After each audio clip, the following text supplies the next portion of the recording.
Good evening, everybody. Welcome to our Tech Tuesday. We're getting back to a little bit of nutrition again tonight, but it's not me talking for a change.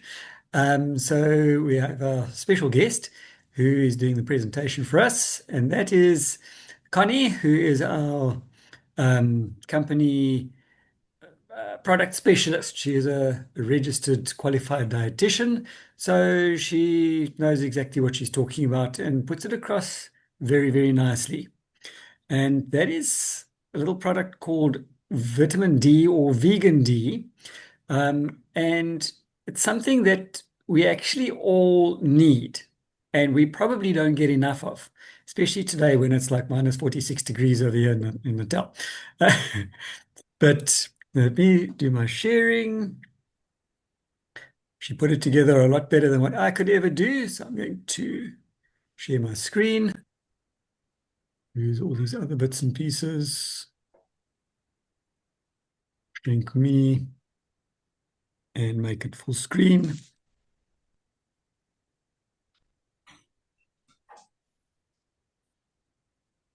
Hello, everyone. Today, we're going to talk about vitamin D and why it continues to attract so much attention from scientists, healthcare professionals, and consumers alike. At first glance, vitamin D may not seem like something we need to think about much. After all, we live in a continent blessed with abundant sunshine. Yet having sunshine around us and producing enough vitamin D are not always the same thing. In fact, one of the biggest surprises about vitamin D is that some people living in the sunniest parts of the world can still have low vitamin D levels. Over the next few minutes, we'll explore what vitamin D is, what it is known to do, and why levels differ so much from one person to another. We'll also answer some of the practical questions people often ask. When is sunlight useful? How much is enough? Should everyone be tested? Can we take too much? And where does Neolife's vegan D fit into the picture?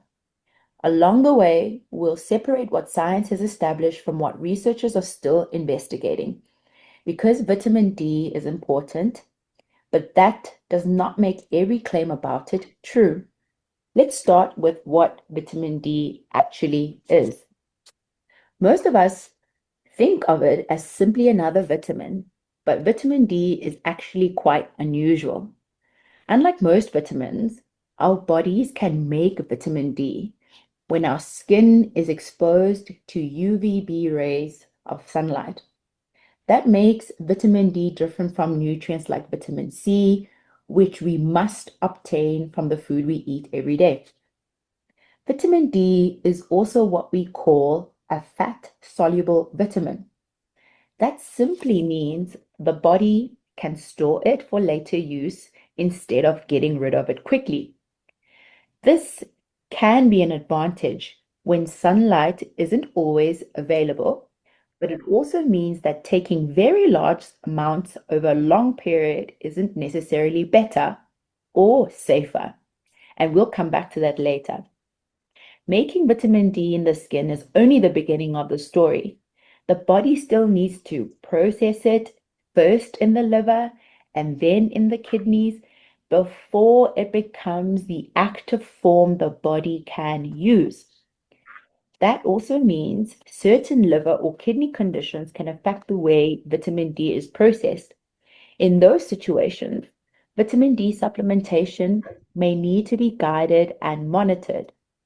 Whether we call it a vitamin or a hormone-like substance, the important message is that vitamin D helps many different parts of the body work together.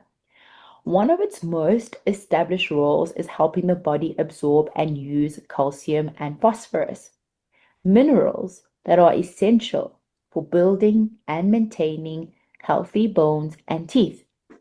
That's because vitamin D and calcium work as partners. Without enough vitamin D, the body can't absorb calcium as efficiently. Vitamin D also contributes to normal muscle function. the normal function of the immune system, and normal cell division. So vitamin D is much more than the sunshine vitamin. Your body has to make it, process it, and then put it to work. And that brings us to my next question. If our bodies can make vitamin D, where do we actually get it from?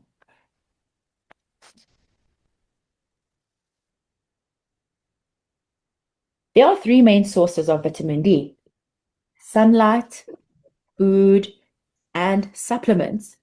For most healthy people, sensible sunlight exposure remains the body's main source of vitamin D.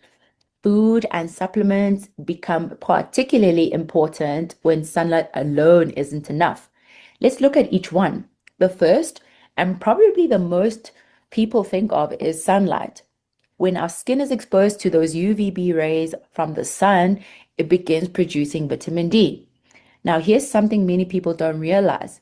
Simply living in a sunny country doesn't automatically mean we're making enough vitamin D. Think about your own day. You leave home in the morning, you drive to work, you spend most days indoors and then drive home again. You may have spent the whole day surrounded by sunshine without actually spending much time in it. Perhaps you work next to a large sunny window. The room feels bright, it feels warm, and it certainly feels like sunshine. But when it comes to making vitamin D, sitting beside a window is not the same as being outdoors. The glass from that window lets in light and warmth, but it blocks most of that UVB rays the skin needs to begin producing vitamin D. So seeing sunshine isn't quite the same as receiving the part of the sunlight your body needs. You may also be wondering about sunscreen. Sunscreen can reduce the amount of UVB reaching the sun or reaching the skin rather. However, in real life, it isn't quite that simple. People apply different amounts, don't always cover every area of skin, and often forget to reapply it as recommended. So the effect of sunscreen on vitamin D production varies from person to person. At this point, people usually ask me, so how much time should I spend in the sun? And the honest answer is that isn't one number that applies to everyone. It depends on your skin color, where you live, the season, the time of day, and how much of your skin is actually exposed. Think about South Africa as an example. In Cape Town, in the winter, the sunlight is weaker, so the sun or the skin may make less vitamin D than it does in the summer.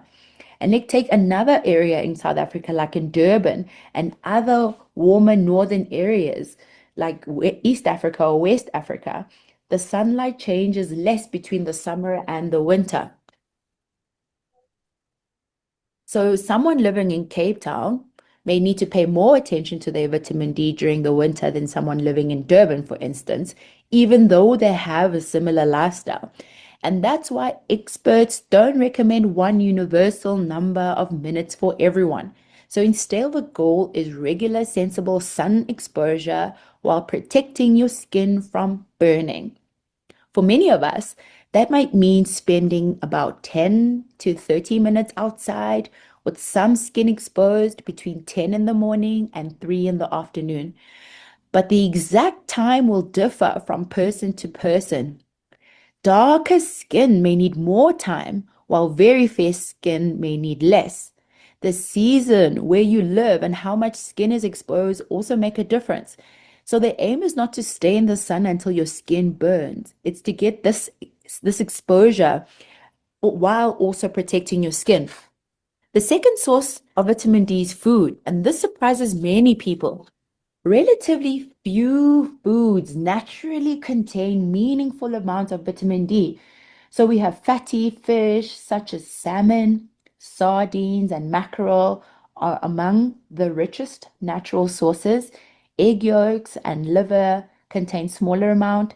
Some mushrooms also provide vitamin D, particularly when they're exposed to ultraviolet.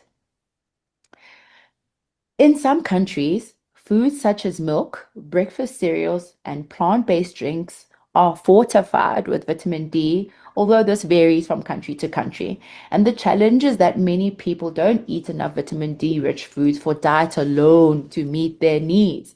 And that is where you find that supplements and the third source shines. For some people, supplements is a practical and meaningful way to help maintain adequate vitamin D intake, particularly when sunlight exposure or dietary intake is not enough. And usually, another question I hear is how much vitamin D do I actually need? For most healthy adults, recommendations are around 600 international units or 15 micrograms per day. For many adults over the ages of 70, recommendations generally increase to around 800 units or 20 micrograms per day. Remember, these recommendations refer to your total daily intake.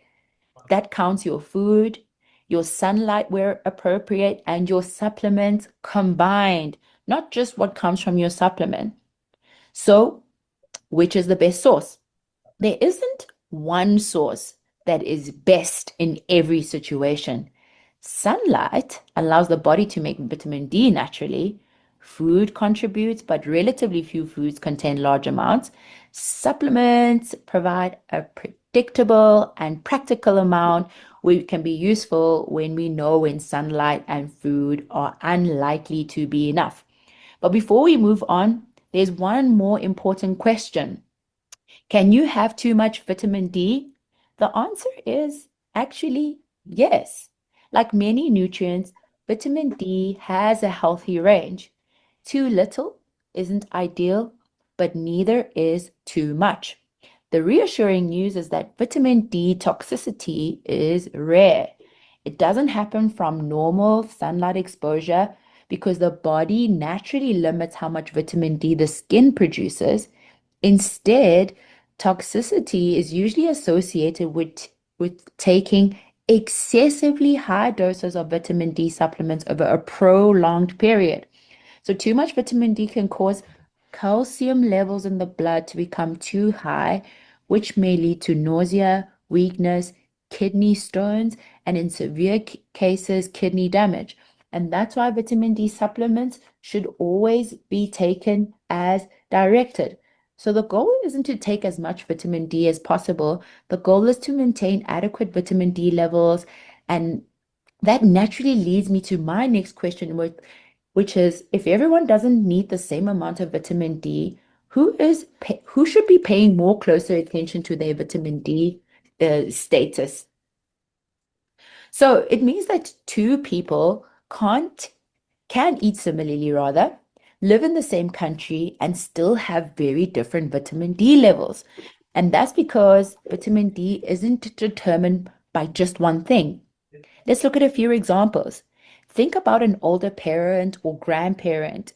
They may eat well and spend time outdoors, but as we get older, our skin becomes less efficient at producing vitamin D. So even if their lifestyle hasn't changed as much, their vitamin D production may have. Now think about many of us here in Africa. Darker skin contains more melanin, the natural pigment that gives our skin its color and helps to protect it from the sun. That protection is beneficial, but it also means the skin produces vitamin D more slowly when exposed to sunlight. That doesn't mean everyone with darker skin has low vitamin D. It simply means skin color is one of the several factors that can influence your vitamin D status.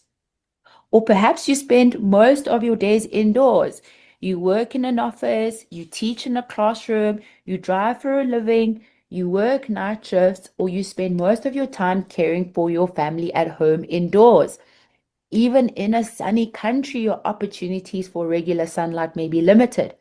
Again, it's not where you live that matters most, it's how much meaningful exposure to the sun you actually receive.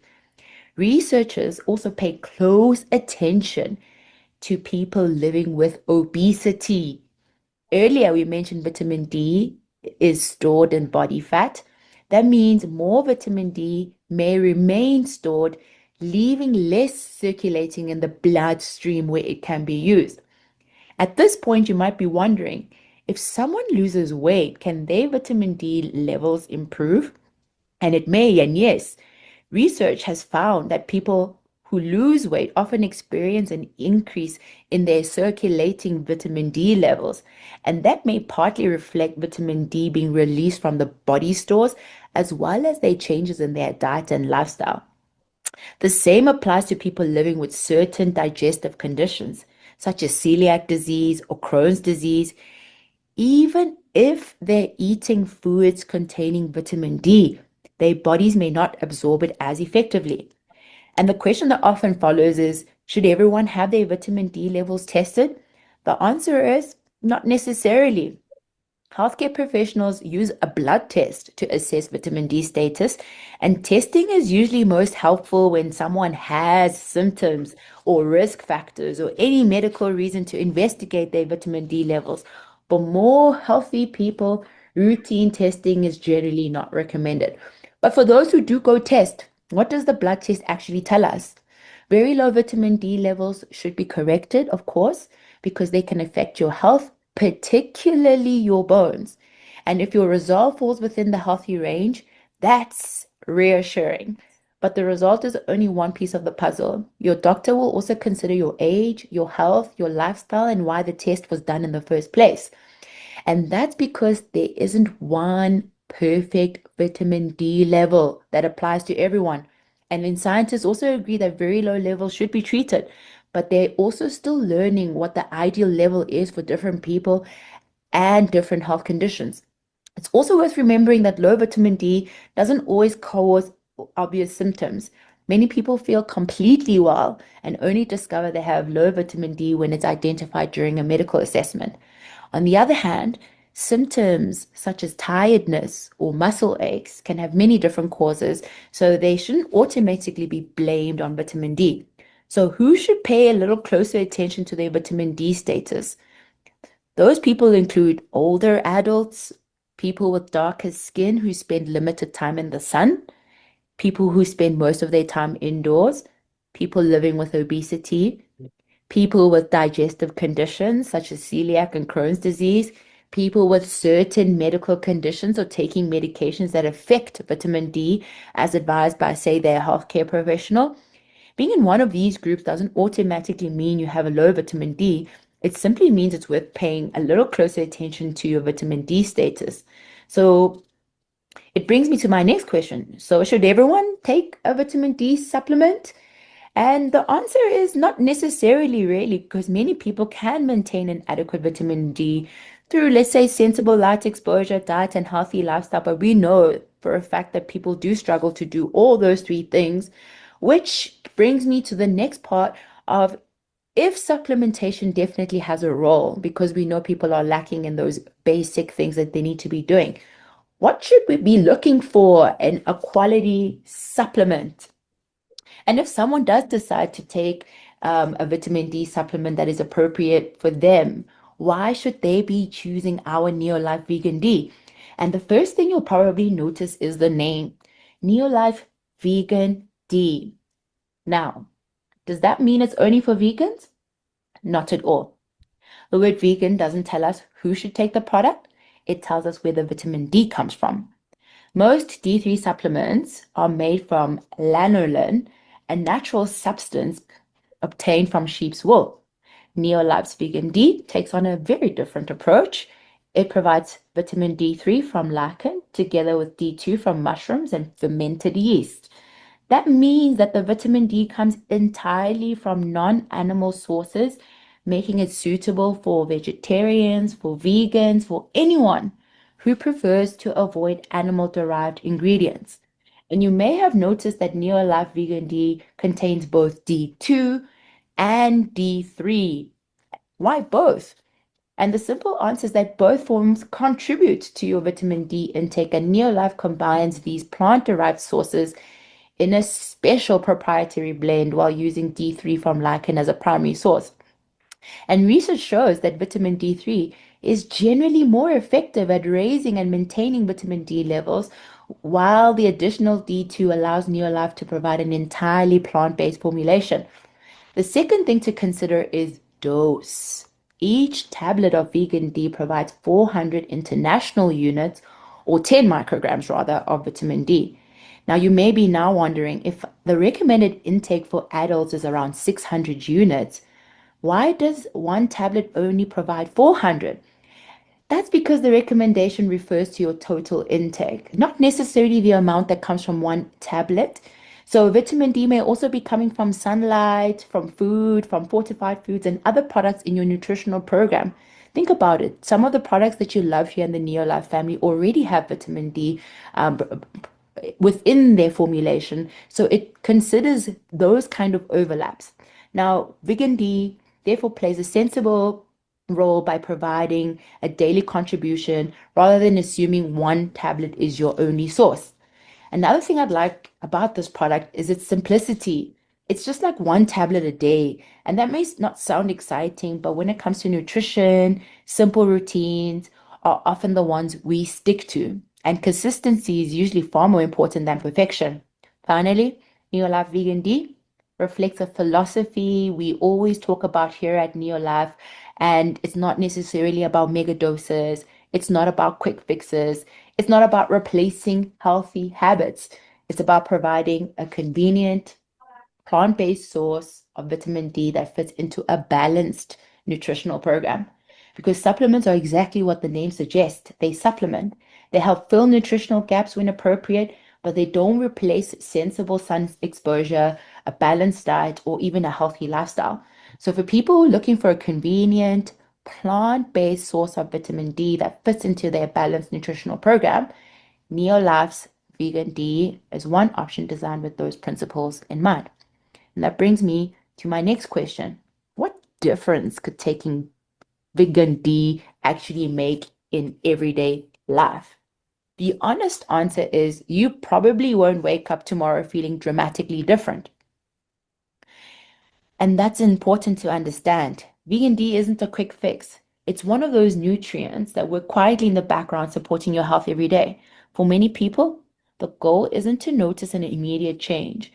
The goal is to help support good health over the long term. Think of it as an investment in your future rather than an instant reward. Think about the life you want to live or keep living, going for your morning walk, playing with your children or grandchildren, traveling, working, gardening, enjoying your favorite sport, or simply remaining active and independent as you get older. These everyday moments are easy to take for granted until they become more difficult. The real value of vegan D is that it isn't that it helps you to do something extraordinary. It's that it helps you support the parts of your body you rely on every single day, your bones, your muscles, your immune system. And when those systems are working well, you don't usually think about them. You simply get on with enjoying the everyday things that make life worth living.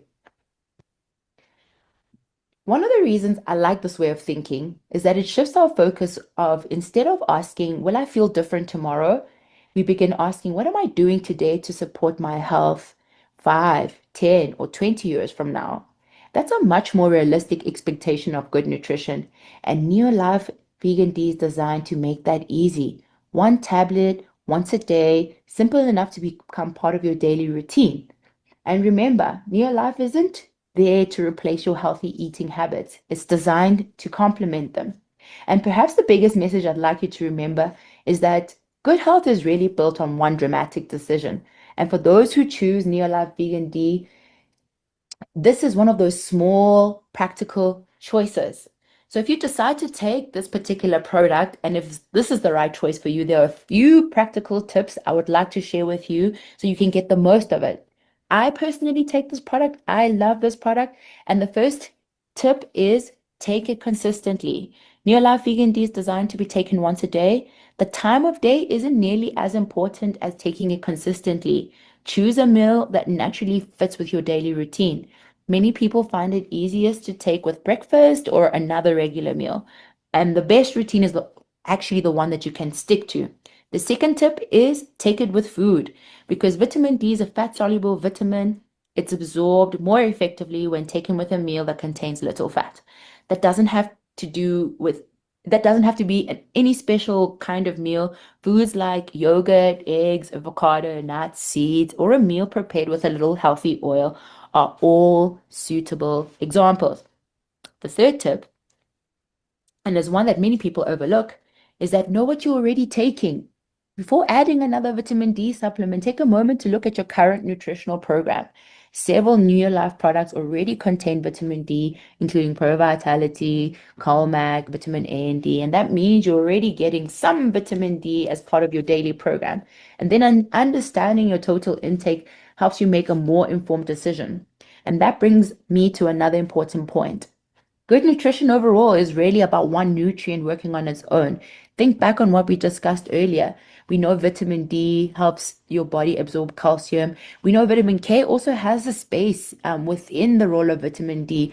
Protein helps, supports muscle health. Healthy eating provides many nutrients your body needs every day. In other words, these nutrients kind of work together so that they can provide you with an overall health and well-being. Finally, if you're unsure that vegan D is right for you, don't guess. Speak to your near life distributor. They can help you decide whether supplementation is appropriate for your individual needs. There's one message I'd like for you guys to remember, and it's this. Don't think about the supplements one product at a time. Think about how they fit into your overall diet and lifestyle over the long term health. So, as we come to the end of today's sort of discussion, I'd like to leave you with four simple messages. First, vitamin D matters. It contributes to the maintenance of normal bones, supports normal muscle function, and contributes to the function of your immune system. It's one of the many nutrients your body depends on every day. Second, sunshine is our main source of vitamin D, but simply living in a sunny country doesn't guarantee we're getting enough. Our age, lifestyle, diet, health, and even our skin color all influence our vitamin D status. Third, supplements absolutely have their place, but they might not be for everyone. When used appropriately, they can fill nutritional gaps, but they should complement and not replace a healthy diet, some sun exposure, and other positive lifestyle habits. And finally, don't just chase the biggest dose. Don't just chase the latest trend. Understand what your body needs. Make informed choices. Focus on consistency rather than perfection. That's the approach that we've taken here at Neolife, providing whole food-based nutrition that is of a quality where we ensure potency and purity. And thank you so much for your time. Until the next time we share again. Bye. All right. Here you go. So, who all takes vitamin D over here? I do. Good. Have you felt the difference? Um, because I take so many vitamins and to avoid this flipping spasm that's constant in my leg. Yes, I'm sure it must make a difference because I'm too scared to go without. I must say that since I added it in, I obviously take the CalMag daily and I take the Formula 4, both of which have got vitamin D in them. But I started getting a scratchy throat the one day. And I know that normally means everybody around me has been sick numerous times. But as soon as I added the vitamin D with the other combination that I take, which is C and zinc, almost immediately that scratch disappeared and there were no further symptoms. So I can honestly say that it's been a good couple of years since I actually had so much as a cold or a flu or anything along those lines. Um, Simply since adding the vegan D with the C and the zinc, it has been a complete game changer for me. It's just my own personal testimony. I started taking, but Yeah, sorry, go. I started taking vitamin D because my neurosurgeon recommended it for my bones. Yeah, okay, good. That was quite interesting. I always take vitamin A and E. Vitamin A and E. So, Yeah, I find for like you, the A and D and the C and the zinc is excellent for colds and flus. definitely. So do you take the A and D and not the vegan D? Yeah, I take the A and D, not the B. I take the A and D and then of course the Kelmag at night. Mm. And I think that's a personal choice because, well, as long as we're getting the D in some form, Yeah. that's for the best. Maybe I should just try D on its own sometime. Yeah. Yeah, see, Thing is, I suffer a lot from my sinuses, so I find that the A and D, so maybe when you run out of your A and D now, buy a bottle of vegan D and try that just for a bottle and see. yeah, I will do that. Yeah, I'll do that. All right, I am going to stop the recording.